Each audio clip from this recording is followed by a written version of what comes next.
What's up, guys? I'm Mad Props, and today we're going to be talking about high voltage and high kV and how you can fly high voltage, high kV as well. Let's kick things off by talking about my setup. I fly the Impulse RC Reverb, and I'm running the Red PDB by Impulse as well. My flight controller is the Strix F10 Helio, and I'm running Butterfly on it. My ESCs are the Lumineer 51 amp BL Heli 32 ESCs. They've got a burst rating of, I think, 80 or 90 amps. The motors I'm running are the Hype Train Blasters. And batteries, right now I'm flying the China Hobby Line 1000 milliamp an hour 6S batteries. Today's video, we're going to be focusing on BL Heli 32 and the settings that I run that allow me to fly a smooth setup that doesn't blow ESCs all the time. Come on over to the computer with me and let's check out some of these settings. Alright, now that we're over here in BL Heli 32, you're going to see a whole bunch of settings that you can adjust for each individual ESC. Today we're going to be focusing on only a couple of them, so if you're new, don't worry too much. We'll just focus on the settings that you need to set. To start off, let's talk about demag compensation. Demag compensation you're going to want to set to high, specifically for high voltage, high kV, because this is going to protect against desync. So just set that to high and don't worry too much. You're not going to lose any performance. This is going to help you. It's going to help protect against desync. That's pretty much it. So once you've set demag compensation to high, you're going to want to move over to ramp up power. Ramp up power, if you're running an ESC that has a lower amp rating, 40, 45, or even 35, you're going to want to go lower on your ramp up power. So this is going to reduce the amount of power that gets sent to the motor before it starts spinning. Now, that voltage that gets sent to the motor before it starts spinning can induce an amp spike that can blow your ESC. So if you want to run 5S or 6S, just go ahead and set this to around 50. 50 to 40, I find, basically cuts that amp spike almost in half. And you shouldn't have to worry too much about amp spikes. After your ramp up power, you're going to want to slide down to current protection. Alright, so for current protection, I set mine to about 200 amps. Now that's really high, and I know that may sound very surprising, but if you combined current protection set to 200 amps with ramp up power set to around 40 or 50, the ramp up power should reduce your initial amp spikes, and those are the ones that you really want to worry about.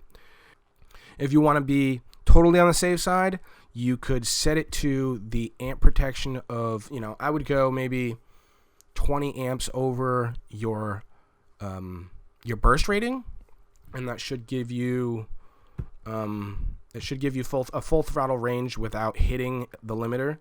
And combine that with the ramp up power reduction, and you should be protecting yourself against amp spikes that will blow your ESC. After current protection, you're going to want to look at motor timing. Now, motor timing, you're going to want to set to auto. If you have a setup that you know inside and out and you use it for one thing and you always use the same components, you never swap motors, you never change the type of motor or type of propeller, and you've got a setup that you're not using atypical motors, like you have a normal setup with 23, normal kV. Let's say you're running 2450 on 4S, or 2100 kV on 5S, or 1800 kV on 6S. You can go in and find the exact timing and tune your quad, tune your motors to get the best performance out of them. Those are going to be for racers who are trying to get the best performance out of their quad possible. For freestyle pilots who want the smoothest, most efficient flying motor or spinning motor, just set it to auto. Auto is just going to be what freestyle pilots are mostly going to be running. After motor timing, slide on over to Pwm Frequency. For Pwm Frequency, the best thing to do is just kick it up to 48 kilohertz and go for flight and see what your HD video looks like. If it looks like you're getting vibrations or oscillations, just start knocking it down by like, 3 or 4 at a time. Maybe knock it down to 45, and then from there maybe 44, 42, or I don't know if there are certain increments that might be best, like staying within, because I think default setting is 24 kilohertz and doubling it to 48. Now there may be certain increments that you want to drop down in. I'm not really sure how that works, but I set mine to 48 kilohertz and I noticed a pretty big difference in my HD video. A lot of the oscillations and vibrations cleared up. You're going to have to take a look at your own setup and the specs of each component and how they perform, and make your make your adjustments per those components.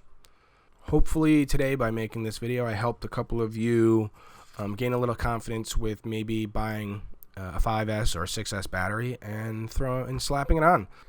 Alright guys, that'll do it for my BL Heli 32 settings. Hopefully that gives a couple of you some confidence to fly some high voltage high kV, just like I do. One last thing I didn't talk about was propellers. If you're going to try 5S or 6S on high kV, the second most important thing besides your BL Heli 32 settings are your propellers. Don't go aggressive. Prop down. Go down to a 5x4 at most. You're going to want to aim for like a 5x3.1 or a 5x3. So HQ makes a 5.1 by 3.1 by 3 that I loved when I first started flying high voltage high kV. It's a 4.7 gram prop that's got great balance, great thrust. You're going to love it. If you find that is too aggressive, I would drop down to the Ethics S3.